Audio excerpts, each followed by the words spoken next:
Hello বন্ধুরা, তোমরা সব কেমন আছো? আশা করি তোমরা খুব ভালো আছো। তোমাদের ভালোবাসে আমরা অনেক অনেক ভালো আছি।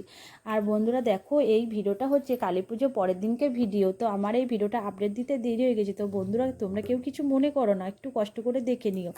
আর দেখো বন্ধুরা, আমরা তো গ্রামে থাকি, আর তোমরা কে কে গ্রামে থাকো অবশ্যই কমেন্টে জানাবে। অবশ্যই যদি গ্রামে থাকো এই নিয়মটা তোমরা সবাই জানবে। তো দেখো বন্ধুরা, আমরা এখানে গরুটাকে চান করিয়ে শিঙে তেল আর সিঁদুর দিয়ে তারপরে দিদি এখানে পিঠে মানে আলতা ছাপ দিয়ে দিচ্ছে। তো আমাদের গরুটার বাচ্চা হয়েছে 1 মাস হলো। তো গরুটা খুব বদমাইশ, যাকে দেখবে তাকেই শিং নাড়াবে।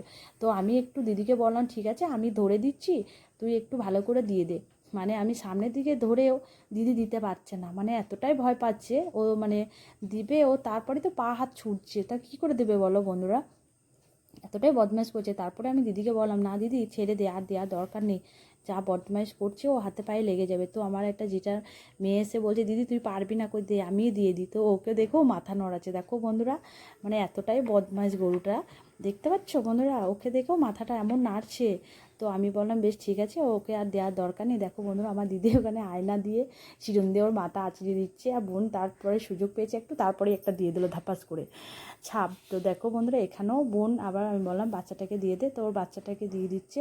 তো বন্ধুরা, ভিডিওটা যদি ভালো লাগে লাইক কমেন্ট করতে ভুলবে না। বন্ধুরা সব ভালো থাকো, সুস্থ থাকো, টাটা বন্ধু।